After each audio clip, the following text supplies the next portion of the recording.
Bonjour. Aujourd'hui, dans le cadre de l'étude de la coordination marchande, nous allons commencer par essayer de comprendre ce qu'est un marché et de définir la notion de marché. L'histoire économique peut se relire à travers l'histoire du développement des marchés. À partir du Moyen Âge, les premières grandes foires vont se développer. Dès 629, on a une des premières grandes foires à Saint-Denis. Mais c'est surtout à partir du XIIe et XIIIe siècle que les grandes foires médiévales vont se développer en Champagne. Elles sont des lieux de convergence et de passage de produits qui arrivent d'Italie et qui vont remonter jusqu'en Europe du Nord.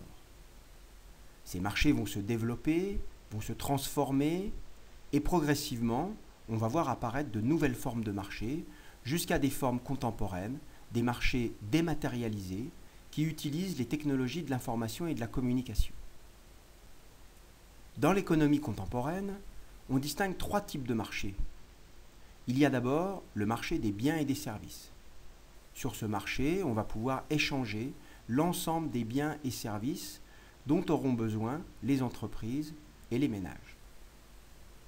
On trouve également le marché du travail.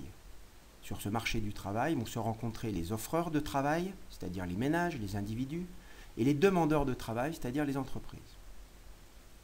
Et enfin, le marché des capitaux, sur lequel vont se rencontrer les agents à besoin de financement et les agents à capacité de financement. Et sur ce marché des capitaux, ce sont des actifs financiers qui vont s'échanger pour participer notamment au financement de l'activité économique. Mais quelle que soit la diversité des marchés qui existent aujourd'hui, il y a des composantes communes qui vont permettre de définir ce qu'est un marché.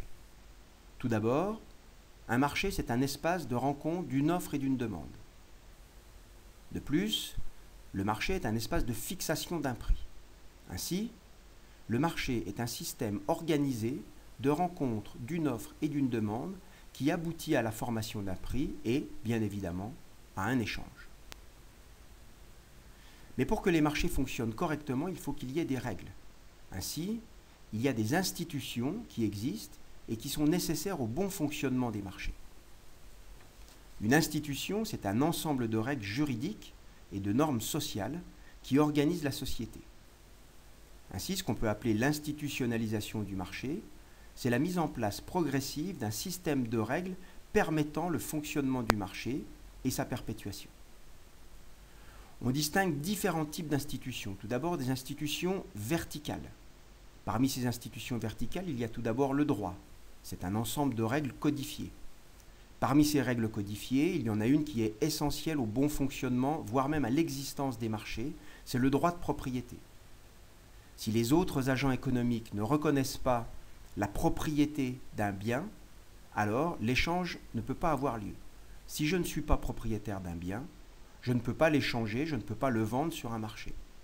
Le droit de propriété est essentiel et la transaction qui se déroule sur le marché correspond d'ailleurs à un transfert de ce droit de propriété.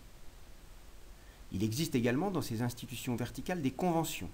Ce sont des pratiques, des usages qui encadrent elles aussi le bon fonctionnement du marché. Par exemple, dans nos grandes surfaces en France, il est d'usage de considérer que les prix sont fixes. Ainsi, il ne viendrait à l'idée de personne de négocier le prix d'un bien dans une grande surface une fois arrivé en caisse. En revanche, sur d'autres marchés, dans d'autres lieux, les prix ne sont pas fixes. Ainsi, à l'inverse, il est d'usage de négocier le prix avant que la transaction ne soit réalisée.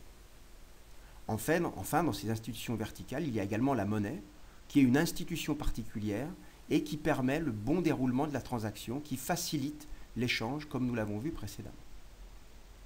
Il existe également des institutions horizontales.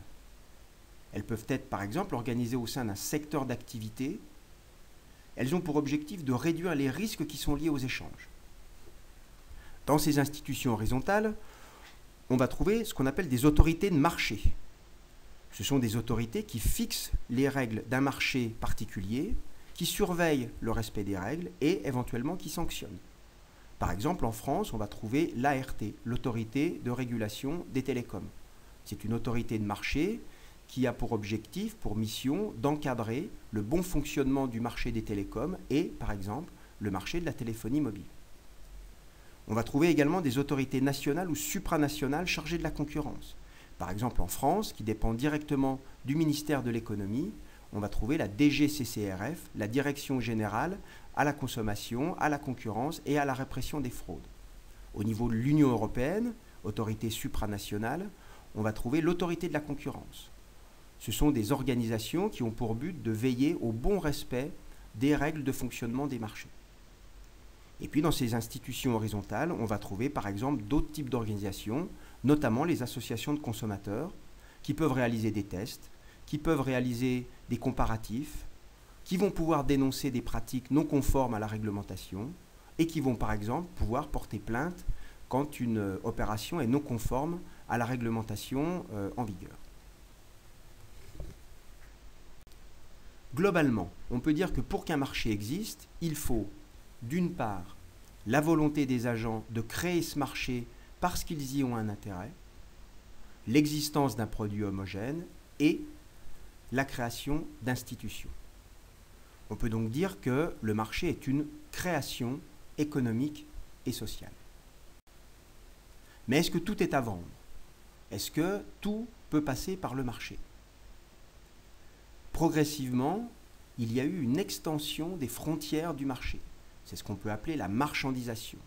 De plus en plus de biens, de services sont passés du secteur non marchand au secteur marchand. Dans la plupart des cas, cela ne pose pas problème, mais dans certains cas, cela peut poser des questions d'ordre éthique ou moral. Par exemple, on peut se poser la question de la vente d'organes vivants. On peut se poser la question de la vente du sang. On peut se poser la question de la vente de certains produits stupéfiants. D'une manière générale, il est nécessaire que l'État dise par la loi ce qui relève du domaine du marché et ce qui doit lui échapper. Les frontières du marché sont évolutives dans le temps. Aujourd'hui, l'éducation n'est pas dans le secteur marchand, mais de plus en plus, on voit des services marchands qui se développent autour de l'éducation. Peut-être que dans le futur, l'éducation rentrera dans le domaine marchand. Cela peut poser des questions morales, politiques, sociales. Il est donc nécessaire de s'interroger sur les frontières du marché et de se poser la question de savoir si tout est à vendre.